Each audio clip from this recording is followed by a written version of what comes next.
Life begins at 40 എന്ന് നമ്മൾ പറയാറുണ്ട്. പക്ഷെ ഞാൻ ഇതിനെ കാണുന്നത് നമ്മുടെ ശരീരത്തിന്റെ ക്വാളിറ്റി ചെക്ക് നടത്തേണ്ട സമയമായിട്ടാണ്. 40 വയസ്സ് കഴിഞ്ഞാൽ നമ്മുടെ ബോഡി ചില മാറ്റങ്ങളിലൂടെ കടന്നുപോകും.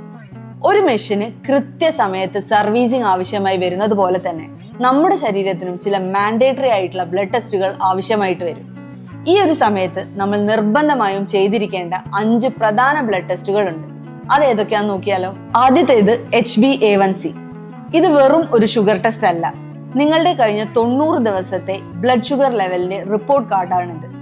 രണ്ടാമത്തേത് ലിപ്പിഡ് പ്രൊഫൈൽ. നമ്മളുടെ ബ്ലഡിലെ ഗുഡ് കൊളസ്ട്രോളിനെയും ബാഡ് കൊളസ്ട്രോളിനെയും തിരിച്ചറിയാൻ ഇത് വളരെ അത്യാവശ്യമാണ്. മൂന്നാമത്തേത് TSH അഥവാ തൈറോയിഡ് ലെവൽ ടെസ്റ്റ് ചെയ്യണം.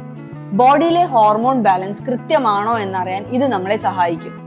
നാലാമത്തേത് വൈറ്റമിൻ D ആൻഡ് B12. നമ്മുടെ എനർജി ലെവലും ഇമ്മ്യൂണിറ്റിയും തീരുമാനിക്കുന്നത് ഇവയാണ്. അഞ്ചാമത്തേത് RFT ആൻഡ് LFT. വൃക്കകളുടെയും കരളിന്റെയും പ്രവർത്തനം കൃത്യമാണെന്ന് ഉറപ്പുവരുത്താൻ ഈ പരിശോധനകൾ നിർബന്ധമായും ചെയ്തിരിക്കണം. 40കളിൽ നമ്മൾ എടുക്കുന്ന ഈ ചെറിയ മുൻകരുതലുകൾ വരാനിരിക്കുന്ന വർഷത്തെ നമ്മുടെ ജീവിതത്തിന്റെ ക്വാളിറ്റി നിശ്ചയിക്കും. അതുകൊണ്ട് ഈ ടെസ്റ്റുകൾ വെറുമൊരു ചെലവായി കാണാതെ സ്വന്തം ആരോഗ്യത്തിന് വേണ്ടി നടത്തുന്ന ഏറ്റവും വലിയ ഇൻവെസ്റ്റ്മെന്റ് ആയി കാണുക. ഇതുപോലുള്ള ഇൻസൈറ്റ്സിനായി ഈ അക്കൗണ്ട് ഒന്ന് ഫോളോ ചെയ്തോളൂ.